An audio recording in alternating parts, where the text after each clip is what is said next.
సత్యాగ్రహ దీక్ష చేయబోతున్నారు. ఎందుకు దేనికోసం?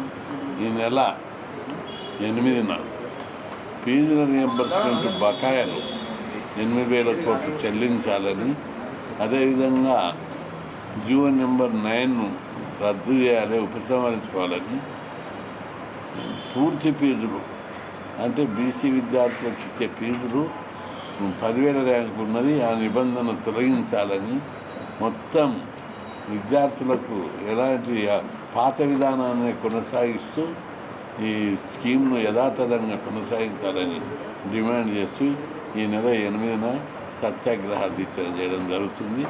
ఈ దీక్షకు అందరు రావాలని చెప్పి విజ్ఞప్తి చేస్తున్నాం. ముఖ్యమంత్రి రేవంత్ రెడ్డి గారు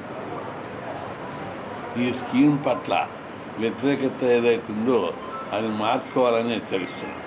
మేము ఈ ఉద్యమం చేస్తుంటే ముఖ్యమంత్రి గారు ఈ స్కీమ్ను యథాతథంగా అమలు చేయకుండా జీవో నెంబర్ 9 తెచ్చి విద్యార్థుల ఖాతాలో వేస్తా అని చెప్తున్నాడు. ఇది వాస్తవం కాదు.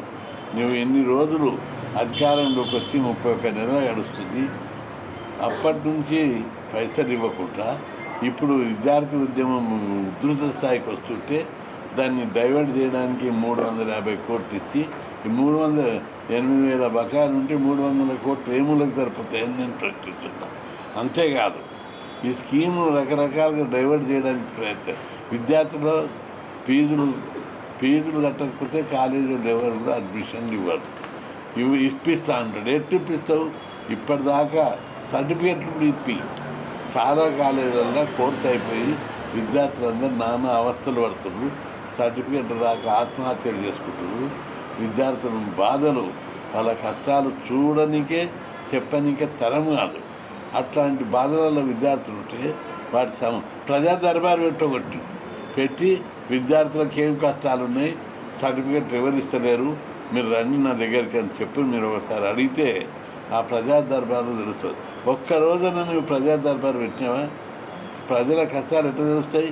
ఐఏఎస్ ఆఫీసర్లతో పనికిమాలిన కొందరు ఉన్నారు, చాడీలు చెప్తే ఆ చాడీలు ఇది ఈ స్కీమ్ వల్ల ఒక ఐఏఎస్ ఆఫీసర్ చెప్పినట్టు, సార్ నేను ట్యూషన్లు చెప్పి చదివి ఐఏఎస్ అయినా, ఈ పోరాలు చదువు అన్నీ ఫీజులు ఇచ్చి స్కాలర్షిప్ ఇచ్చి హాస్టల్ సీట్లు ఇస్తే తిని సోమరిపోతులు అవుతున్నారు. తిని సోమరిపోతులు గారు. ఐటీ కంపెనీలలో ఎవరున్నారో చూడు. మనది ఐటీ అభివృద్ధి చెందింది. ఈ స్కీమ్ ప్రభావం వల్ల సమాజంలో విప్లవాత్మకమైనటువంటి మార్పులు వచ్చినాయి. లక్షలాది మందికి ఐటీ కంపెనీల జాబ్ వచ్చింది. అమెరికాలో కూడా మన వాళ్ళదే డామినేషన్. తెలుగు రాష్ట్రాల నుంచి పోయిన వాళ్ళే అమెరికాలో ఎక్కువ, ఆస్ట్రేలియా మన వాళ్ళే, ఇంగ్లాండ్లో మన వాళ్ళే, యూరోపియన్ కంట్రీలో కెనడాలో మన వాళ్ళే. ఎక్కడ చూసినా తెలుగు వాళ్ళు కనిపిస్తుంది. ఎందుకు? ఓ గుడిసెలో వచ్చినాడు, ఆటో డ్రైవర్ కొడుకు, మామూలు రైతు కొడుకు ఇంజనీరింగ్ చేసి ఈ ఫీజు రియంబర్స్మెంట్ బెనిఫిట్ ఉండి చదివి నాగలి పట్టే చేతులు విమానం ఎక్కినాయి, గొడ్డలు పట్టే చేతులు కలం పట్టాయి, చంద్రకూర పట్టే చేతులు కంప్యూటర్ కొడుతుంది. ఇంత మార్పు సమాజంలో వచ్చింది.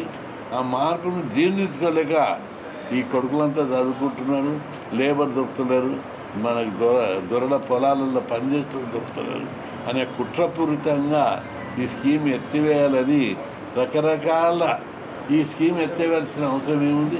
మీ ఇళ్ళకి ఇస్తున్నారు. మా